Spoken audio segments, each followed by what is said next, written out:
I walked in early on a Friday and found my life already folded and zipped for someone else. The suitcase wasn't the worst part. My daughter's eyes were. Friday should have been quiet. I came home before the sun finished dropping, thinking I'd catch the usual end-of-week stillness. TV low, dinner plans half-started, my boots by the door like always. Instead, I heard a zipper. Our bedroom door was half open. I pushed it with 2 fingers and saw Lauren Parker kneeling on the carpet like she was praying to a suitcase. Lingerie. Black, red, neatly layered. The anniversary dress I bought her last month hung over the chair, and she fed it into the case like it was a routine. She didn't jump. That was the first thing that told me this wasn't panic. This was a script. What's this? I kept my voice level. No edge, just a question. Lauren looked up, calm as a practiced smile. I'm going to Florida. For what? She tucked a strap into the corner of the suitcase with careful fingers. Tyler needed me. Tyler Reed. The ex that used to be a name from old stories. The one she swore was nothing every time his shadow crossed our life. I stared at the suitcase, then at her face. For how long? 15 days. She said it was like a work trip, like it was normal to pack intimacy into a carry-on and call it mercy. I felt heat rise in my chest. 10 years of mortgage payments, school tuition, early mornings, late nights, and this is how it comes out, zippered. Then I saw Emma. She stood near the closet door, arms crossed tight like she'd learned it from her mother. 10 years old, hair pulled back, chin lifted. Not confused, not scared, just decided. Emma looked at me the way kids look at a teacher who's about to ruin recess. Like I was the obstacle. Dad, she said, and the tone hit harder than the name. We're going. Mom said you'd make it a big thing. Lauren didn't correct her. She let my daughter carry the knife for her. I took a breath through my nose. Slow, measured. I'd managed crews in the Carolina heat. I'd handled men twice my size screaming over concrete pours and deadlines. I knew what reacting did. Reacting gives the other person your steering wheel. I walked closer and kept my hands open at my sides. Emma, I said, looking only at her. Go wait by the front door. She's coming with me, Lauren said smoothly. I turned my eyes back to Lauren. I heard you. There was a pause. Not for thinking, she'd already decided. It was the pause people take when they're testing what they can get away with. I stepped in, grabbed the suitcase handle, and lifted it like it weighed nothing. Lauren blinked once, confused. She expected a fight. She expected me to flare up so she could label me the problem. I carried the suitcase past her, past Emma, down the hall. No yelling, no begging, no questions I already knew she wouldn't answer. Because I understood something in that moment, clear as daylight. This wasn't going to be one with volume. It was going to be one with control. I'm 41, construction manager. Charlotte, North Carolina. The kind of job where your phone doesn't stop and the heat sticks to your skin like a second shirt. I run big projects, real ones. Tens of millions in contracts. Crews that look to me when something goes sideways. Schedules that don't care about birthdays, anniversaries, or your mood. I'm the guy who gets blamed when concrete cures wrong and praised when the building stands straight. I know pressure. I know how to stay calm when grown men start acting like kids. That's why I didn't recognize the pressure at home at first. Because it didn't come with yelling. Came with polish. From the outside, Lauren and I looked built right. 2 incomes. Nice neighborhood. Emma in private school. We hosted the easy dinners. Clean counters, good wine, laughter on cue. People said we were lucky. People used the word solid. Here's what a solid cost is. Emma's tuition alone was over 30 grand a year. Mortgage, insurance, utilities, food, trips, sports fees. Little things that add up like leaks you ignore until the drywall swells. And I paid for my daily life. That was our setup from early on. My income handled the machine. Bills, house, everything that kept the wheels turning. Lauren made good money too, better than most. And her deal was different. She fed investments, savings, her personal reserves. She talked about security like it was a virtue, like it was teamwork. At the time, it sounded smart. responsible, partnership, but it also meant something else. She could stockpile without me seeing the shape of it. She could move money while I was busy keeping the roof over our heads. Literally and figuratively. I didn't mind her having her own accounts. I'm not that kind of man. I've never needed to control a woman's spending to feel like a man. What I needed was honesty. And somewhere along the line, honesty got replaced by management. Not of money, of image. It started small, like most betrayals. A change in tone. Less eye contact. Conversations that ended faster. Her phone flipped face down. Password changes. Work stuff. Just stress. The kind of explanations that sound normal until you stack them up. Lauren got better at smiling. Better at moving through rooms like everything was fine. Better at acting like the wife I married while living like someone else when I wasn't looking. And I stayed busy. That's the trap. You think providing is enough. You think if you're carrying the weight, you're doing your part. You don't notice the person next to you taking a different exit. By the time I noticed the coldness, it was already familiar in the house. Like a draft you stop trying to fix. Then there was Tyler Reed. Not present. Not involved. Just a name that started appearing in weird ways. A story from the past she told too casually. A mention she dropped and then watched my reaction like she was measuring something. I didn't accuse. I didn't explode. I filed it away. Because the truth is, success looks clean on the outside. And it bleeds you dry on the inside, quietly, if you don't pay attention. Lauren moved like she'd rehearsed it in her head for days. No wasted motions. No hesitation. Just packing, checking, sealing.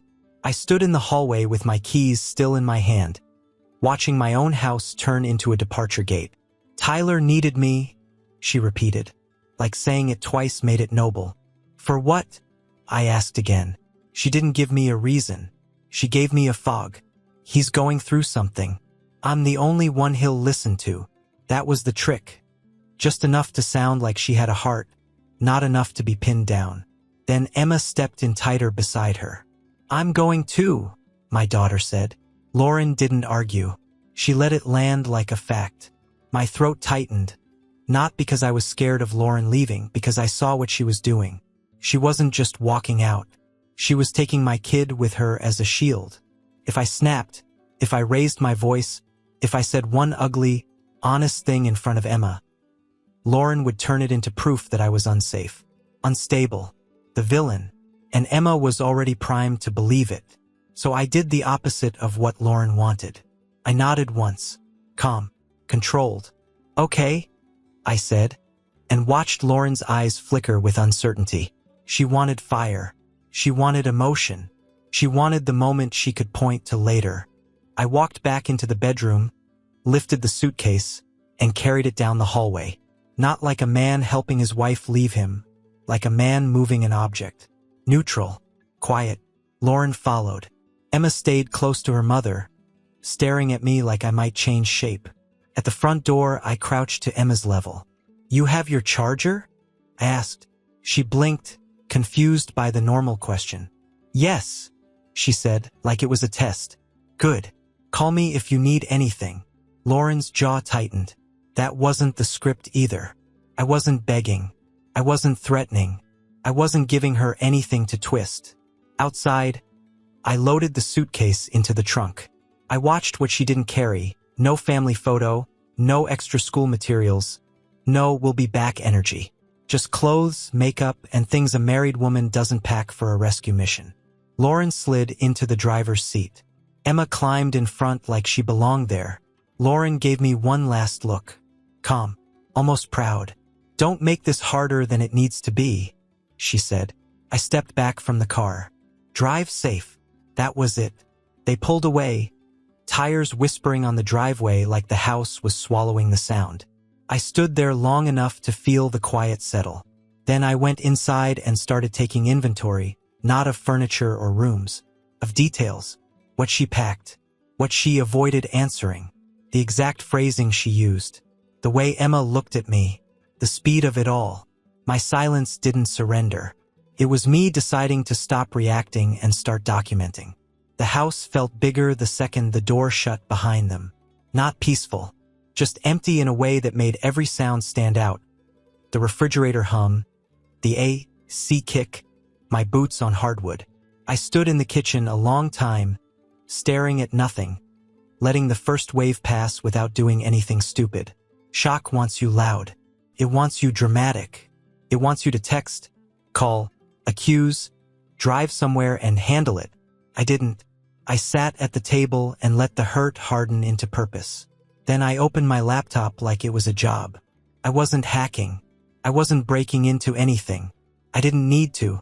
Married life leaves paper trails everywhere if you've been paying bills long enough. First, bank statements. Not to catch her, just to understand the shape of what I'd been living in. Then credit cards. The patterns, not the totals. Restaurants that weren't ours. Midweek charges at places she never mentioned. A couple hotel holds that looked like mistakes until you saw them spaced out like a habit. I pulled up our shared calendar next. Cross-checked dates. Her late meeting weeks. Her conference calls that somehow matched charges an hour away. I opened her public socials, nothing invasive. Just what she chose to show the world. The same polished posts, the same smiling angles. But if you watched closely, the backgrounds changed. The lighting. The little details people don't think about when they're trying to look happy. I started a clean document. No opinions. No insults. Just entries. Date. Charge. Location. Claimed reason. What doesn't match? I wrote it like a report for a client who didn't care about my feelings. By the third day, Florida wasn't looking like a 15-day rescue.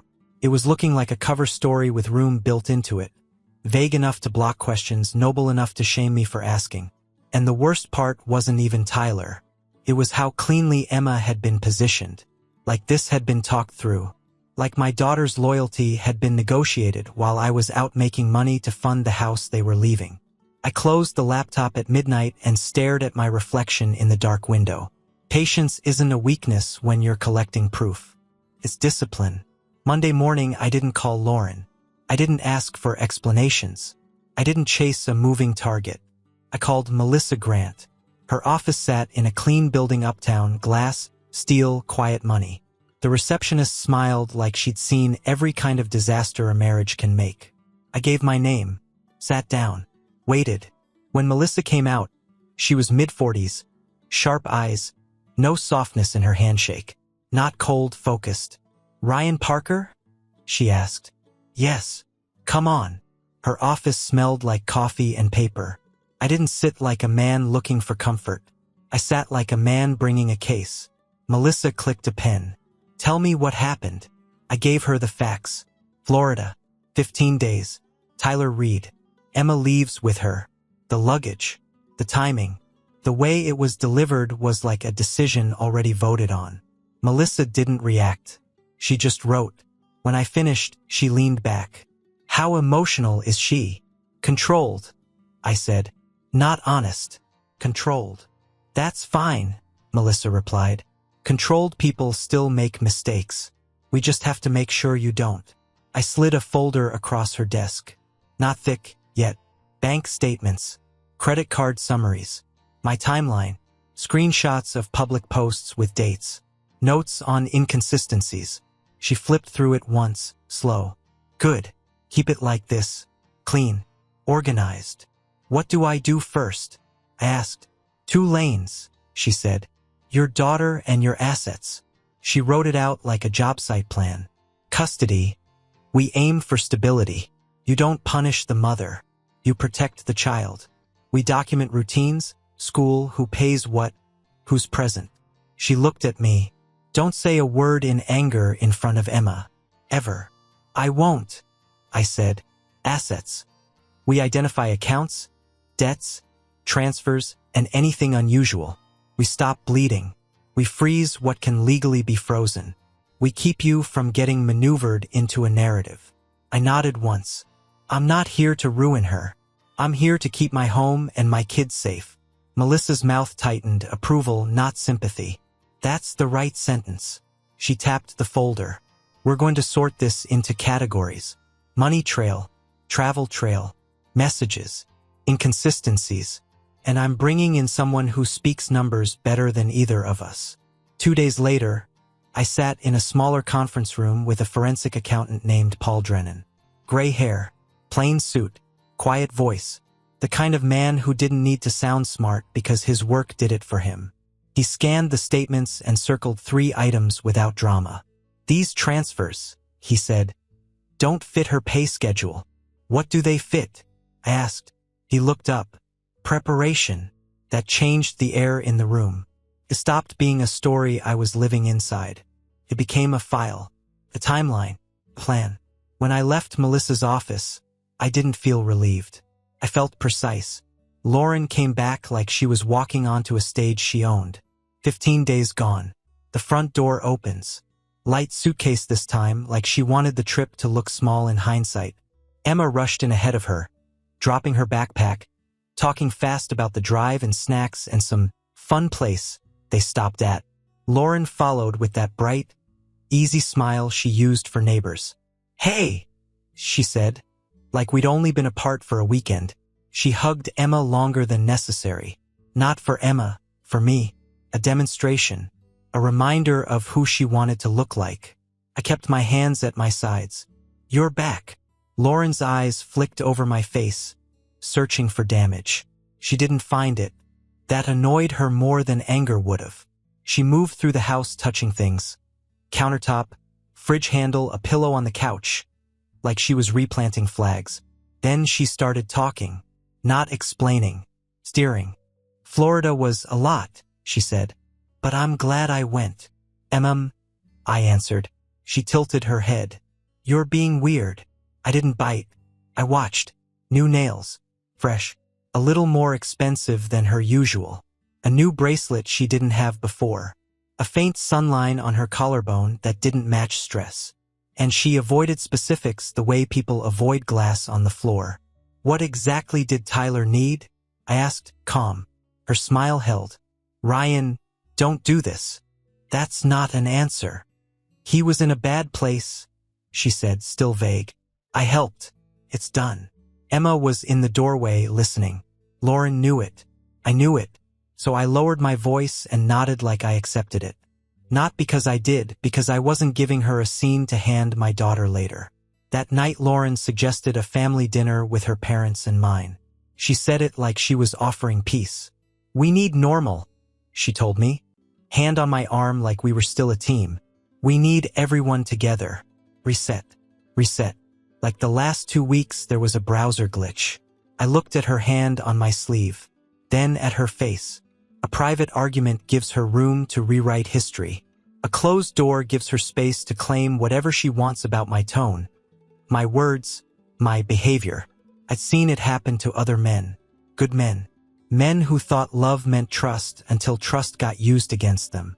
A dinner with witnesses was different. Controlled room. A public table. A place where calm carries weight. "Fine," I said. Lauren's shoulders loosened. Relieved. She thought she'd won something. Emma smiled, quick and small, like she'd been waiting for me to be good. Lauren went back to moving around the kitchen, humming softly, already rehearsing the version of our life she was about to sell. And I let her, because I wasn't walking into that dinner to fight. I was walking in to watch her try to trap me with a story. The dinner smelled like effort. Lauren set the table like she was hosting a magazine shoot. Candles, nice plates, food she wouldn't normally bother with on a weeknight. My parents arrived first.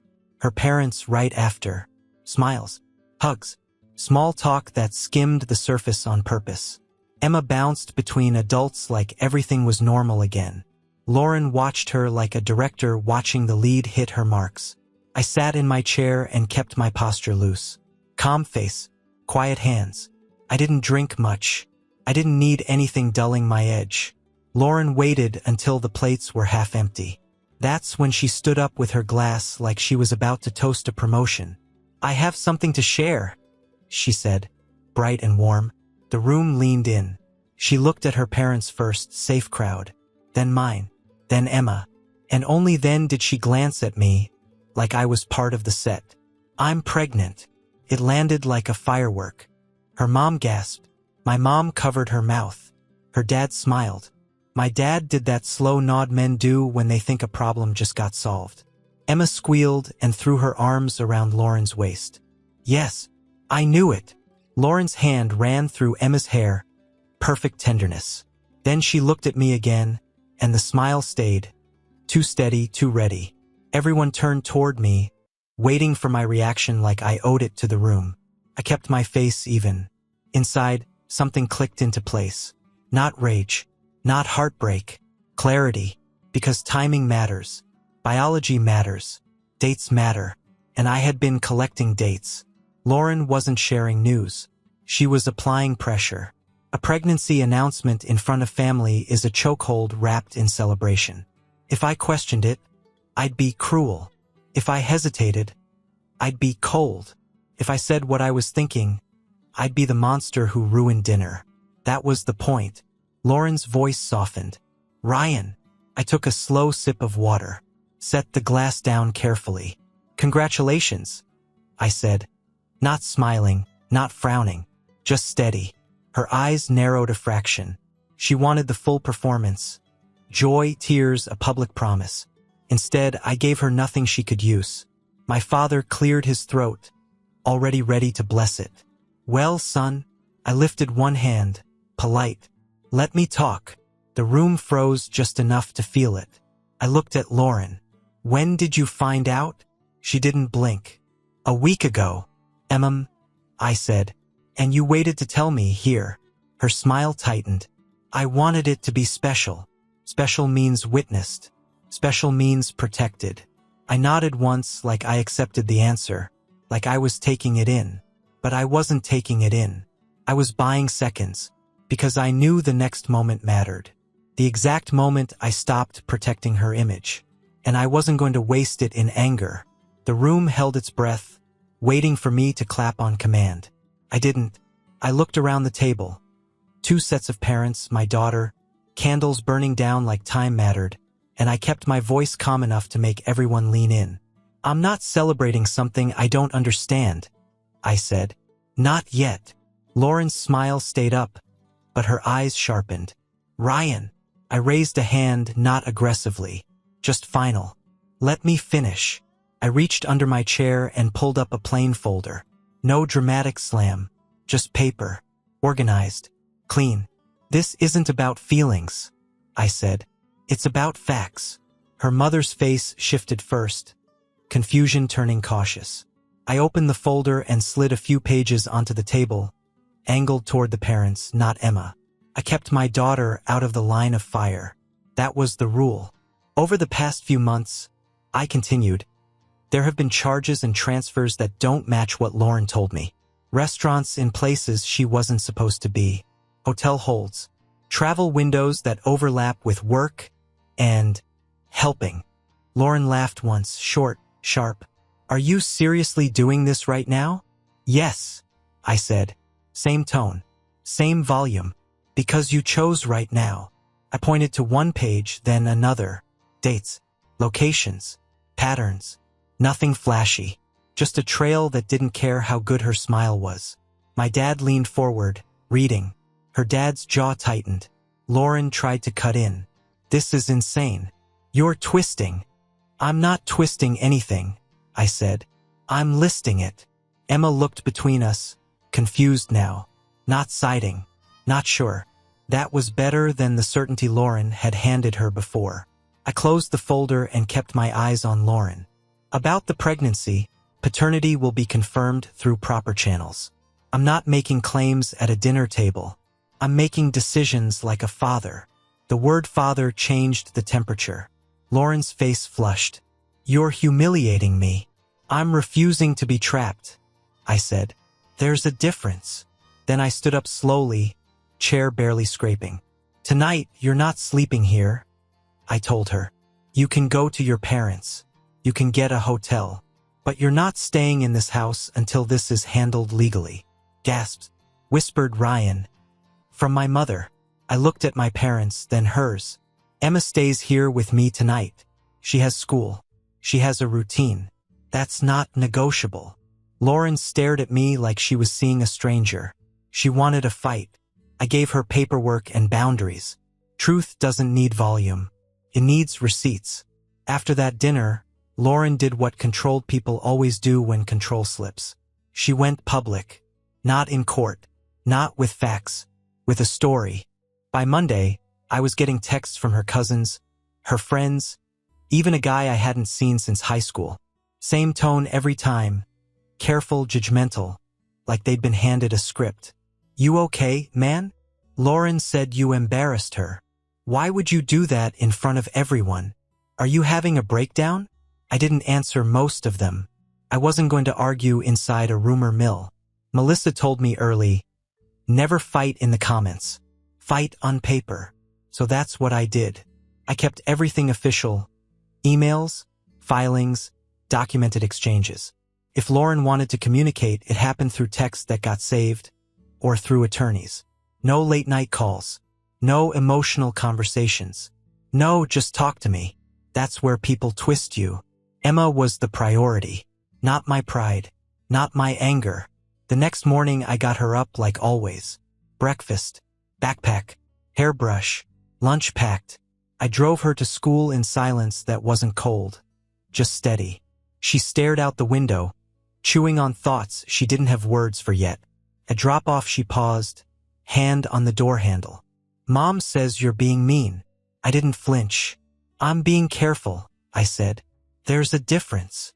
She looked at me, searching for cracks. "You're not in trouble," I added, "and you don't have to pick sides." She nodded, but the kids didn't believe words right away. They believe patterns. So I gave her patterns. Same bedtime, same homework routine, same Saturday morning pancakes, same walks after dinner where we talked about school and music and the small stuff that tells a kid the world is still safe. Lauren tried to disrupt it. She pushed for last-minute changes.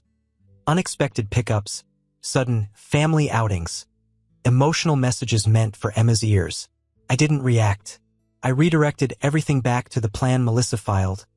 Temporary custody schedule, school stability, structured handoffs. When Lauren showed up early one afternoon, I stepped outside and closed the door behind me. "Emma wants to come with me," she said, smiling too hard. "Not today," I replied. "You're punishing me," she hissed. "No," I said. "I'm protecting her from chaos."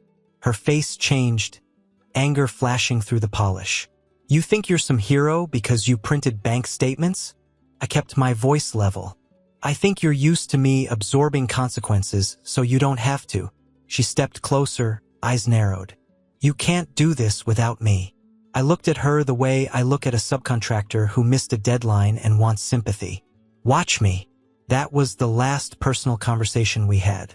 After that, it was lawyers, parenting apps, calendars, receipts, calm. The paternity question didn't get handled in public, either. No screaming accusations. No social media posts. Just a court-ordered process, done quietly.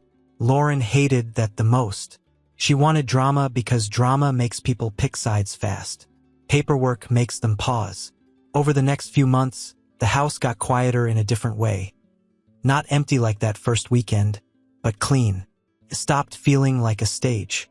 I moved Emma's desk into the sunniest corner of the living room so homework felt less like punishment.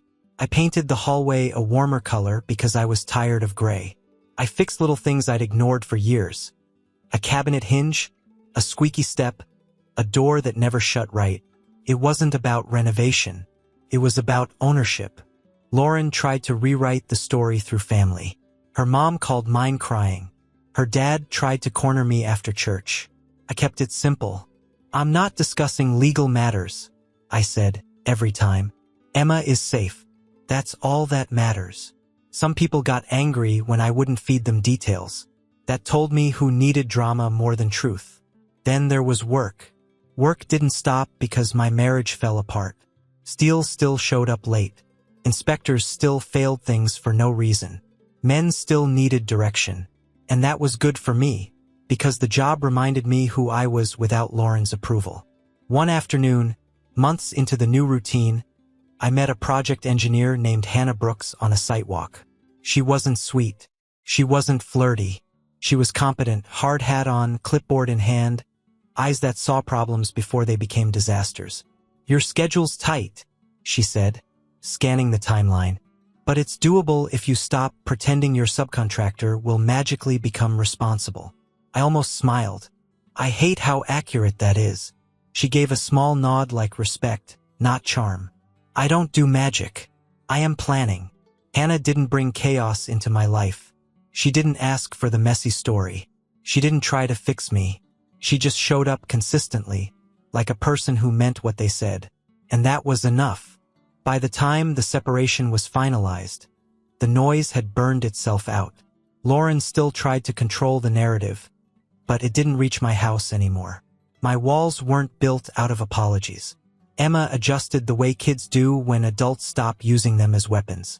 She laughed more, slept better, stopped watching my face like she was waiting for an explosion. The real win wasn't humiliating Lauren. The real win was this.